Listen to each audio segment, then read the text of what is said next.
अस्सलामुअलैकुम वरहमतुल्लाहि वबरकातुह। नाजरीन, फ़िलिस्तीन पर हजरत मौलाना सैयद अबुल हसन अली हसनी नदवी रहमतुल्लाहि अलैह की एक अहम तकरीर जो ईमानी जोश से भरी हुई है। ये तकरीर मक्का मुकर्रमा में फ़िलिस्तीनी मुजाहिद यासिर अराफात की मौजूदगी में की गई है। ऐसा लगता है जैसे कोई शेर दहाड़ रहा हो। आप इस तकरीर को एक बार ज़रूर सुनें। अल्हम्दुलिल्लाह रब्बिल आलमीन वस्सलातु वस्सलामु अला सय्यिदिल मुरसलीन व खातमिन नबिय्यीन मुहम्मद व आलिहि व सहबिहि अजमईन। अम्मा बाद फली الشرف العظيم أن أتكلم باسم هذا المجلس الموقر في مثل هذا الموقف الدقيق الحساس باسم المسلمين جميعا في مشارق الأرض ومغاربها وباسم مئات الملايين في شبه القارة الهندية. وهذا إن دل على شيء فإنما يدل على عالمية القضية الفلسطينية وإنسانيتها وإسلاميتها.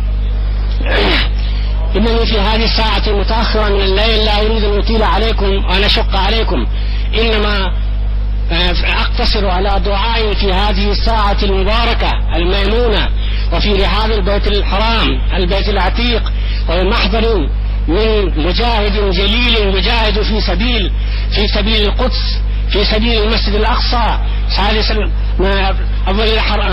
مع القبلة الأولى وثالث الحرمين. أقتصر على دعاء واحد وأرجو الله أن يتقبل هذا الدعاء في هذه الساعة المباركة في ليلة الجمعة المباركة، وهو أن يقيد الله لفلسطين بل للمسلمين جميعا بل للإسلام صلاح الدين الأيوبي الثاني. وإن كانت حكمة الله تبارك وتعالى اقتضت أن تختار من بين الأكراد كرديا يتوارى نسبه بعد 3 أو 4 وسائط في ظلمات الجاهلية لأنه قد أسلم آباؤه قريبا وإنه لم يكن عريقا في الإسلام، فكيف لا تقتضي حكمة الله تبارك وتعالى ورحمته أن يختار عربيا صميما ومسلما سليما مجاهدا في سبيل الله ينحدر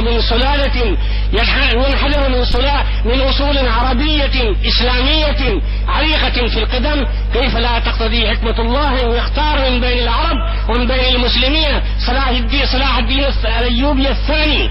وإنني أخاطب الأمة العربية بلسان خير الدين الزركلي الشاعر العربي أن الحل الوحيد لقضية فلسطين أن يبرز صلاح الدين على مسرح القضية الفلسطينية وعلى مسرح الجهاد الإسلامي فيقول: هاتي صلاح الدين ثانية فينا، هاتي صلاح الدين ثانية فينا وجددي حطين وشبه حطينا. هاتي صلاح الدين ثانية فينا وجددي أيتها الأمة العربية المسلمة وجددي الطين وشبه الطين. ماذا كان سر صلاح الدين الأيوبي؟ إنما السر أنه كان مسلما مؤمنا محمديا لا يعرف غير لغة القرآن ولا يعرف غير لغة الإيمان ولا يعرف غير لغة الحنان. والمسلمون ما زالوا ولا يزالون. اكتبوا عني بقلم عريض، اكتبوا عني وسجلوه أن المسلمين إلى هذا الوقت وإن عبست بهم يد الزمان ويد التربية الغربية ويد المادية الرعناء لا يفهمون غير لغة القرآن. صدقوني أيها الإخوان، إن المسلمين في مشارق الأرض ومغاربها مهما تعددت لغاتهم ومهما فاق ذكاؤهم وما فاقت علميتهم وعبقريتهم إلى الآن لا يفهمون إلا لغة محمد بن عبد الله صلى الله عليه وسلم الذي آمنوا به كالنبي الخالد وكرافع الجهاد الأول المقدس. إنهم لا يفهمون غير لغة القرآن مهما أقحمت عليهم اللغات، مهما فرطت عليهم الثقافات، مهما تنوعت عليهم لهم الحضارات. إنهم لا يفهمون ولن يفهموا إلى أن تقوم القيامة وإلى أن يرث الله هذه الأرض ومن عليها. لا يفهمون، والله لا يفهمون إلا لغة القرآن. خاطبوا المسلمين بلغة القرآن أيها الإخوان، لا بلغة السياسة. خاطبوا المسلمين بالمصطلحات القرآنية. خاطبوا المسلمين وأسيروا فيهم الحنان والإيمان بكلمة الجهاد، بكلمة الشهادة في سبيل الله، بكلمة الحنين إلى الشهادة. إنهم لا يزالون يحسنون فهم هذا القرآن. إنما كان سر سيطرة صلاح الدين القلوب والنفوس والأرواح. إنما كان السر كاملا في أنه فهم هذا السر، فهم هذه النقطة، فهم هذه الحقيقة أن المسلمين لا يندفعون إلا بدافع الجهاد. فاتحد العالم الإسلامي كله من أقصاه إلى أقصاه. ويستغرب المؤرخون الأوروبيون كيف اتحد الإسلامي، كيف استطاع صلاح الدين أن يوحد العالم الإسلامي الممزق المتشتت المنقسم على نفسه، كيف استطاع أن يجمع هذا العالم المترامي الذي تعددت عناصره وتعددت ثقافاته وتعددت مذاهبه الفقهية، كيف استطاع أن يوحد هذا العالم الإسلامي في هذه الفترة الحالكة العصيبة تحت راية محمد عليه الصلاة والسلام، لأنه رفع راية محمد لم يرفع راية القومية العربية. اسمحوا لي أن أقول بكل صراحة، وأنا هندي الأصل، أنا هندي الثقافة، أنا رجل ولدت ونشأت في الهند، ولكني أؤمن بمحمد عليه الصلاة والسلام، وأؤمن بالقرآن، وهنالك قلوبا تعد بالملايين تحفو إليكم وتصبو إليكم وتهون عليها نفوسكم. وسجلوا عني أن مذبحة كبيرة وقعت في الهند لأي شيء؟ لأجل التجمع الإسلامي الكبير الذي حصل للالتفاع عن قضية فلسطين، ذلك في أحمد آباد. وبحثنا هذه القضية على هذه الطاولة هنا في المجلس التأسيسي، وحضر فيه الأستاذ أبو العالي المودودي، وحضرت أنا كعضو في المجلس التأسيسي. إنما وقعت هذه المسألة، وقع هذا الاضطراب لأن المسلمين في أحمد آباد تجمعوا على بعد الدار وحلولة البحار وعلى معرفة لغة العرب، تجمعوا هذا التجمع الكبير الخالد التاريخي ليدافعوا عن قضية فلسطين. فإن وراءكم أيها الإخوان قلوبا مخلصة لا يعرف مدى إخلاصها إلا الله تبارك وتعالى، قلوبا مؤمنة، قلوبا مخلصة، قلوبا صادقة، لا تعرف لغة السياسة ولا تعرف اللباقة، إنما تعرف الإيمان، إنما تعرف الحنان، إنما تعرف لغة القرآن. أنتم تملكون أكبر ثروة لا يملكها أمريكا، والله لا تملكها أمريكا، والله لا تملكها روسيا. تلك ثروة الإيمان، تلك ثروة الإيمان الدافقة، تلك ثروة الإيمان التي استطاعت أن تدحر العالم كله وأن تكون حضارة وتكون دولة من أكبر الدول الإمبراطورية، وتستطيع والحمد لله في هذا الوقت. أقول هذا في رحاب البيت العتيق، إن هذه الثروة موجودة، ولكنها تحتاج إلى إثارة، تحتاج إلى تحريك صادق مؤمن، وفيكم العمل.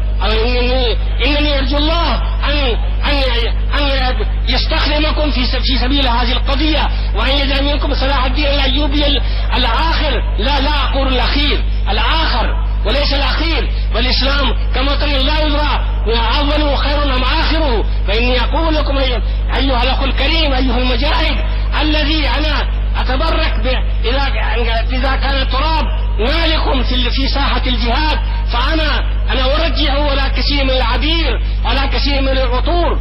إنني أقول لكم اذكروا قول الله تعالى: ولا تهنوا في ابتغاء القوم إن تكونوا تعلمون فإنهم يعلمون كما تعلمون وترجون من الله ما لا يرجون. هذه ميزتكم. إن اليهود لا يرجون. أنا عارف اليهود فقدوا كل شيء وقطعوا كل خيط كان يربطهم بالله تبارك وتعالى، وبصحف السماوية أصبحوا شعبا ماديا بحتا لا يؤمن إلا بسيطرته العالم. ليس أمامه غاية وليس أمامه غاية النبيلة ولا غير النبيلة، إنما هو شعب عنصري يؤمن بالعنصرية، والله تبارك وتعالى لا ينصر العنصرية. إن الله تبارك لا ينظر إلى وجوهكم إلى أجسادكم ولكن ينظر إلى قلوبكم. فأنتم تملكون ولا تزالون تملكون هذه الثروة وترجون من الله ما لا يرجون. مدوا استمدوا هذه القوة، عسيروا هذا الدفين الكامل، هذا الكنز الخفي المطمور الذي لا يزال في صدور زملائكم. تقولون انهم ترجون يا اخواني ترجون من الله ما لا يرجو اليهود، فلماذا تهنون؟ لا تهنوا ولا تحزنوا وانتم الاعلون ان كنتم مؤمنين. هذه كلمة اخ لكم في الله، اخ لكم في الدين، اخ لكم في الاسلام، لا يربطه بكم الا الخيط الايماني والرباني والنوراني الذي انبثق من هذا البلد، ولا يزال مانعا ولا يزال بازغا ولا يزال منيرا للقلوب والنفوس، ويبدد الظلمات، ظلمات الجاهلية وظلمات المادية وظلمات الأمريكية وظلمات السوفيتية. إننا نحن المسلمين والحمد لله أغنى من كل الأمم وأقوى من كل الأمم، وتاريخنا طاهر، تاريخنا نزيه لم تتلبس أيدينا ولا أجسامنا بالدماء البرية أبدا.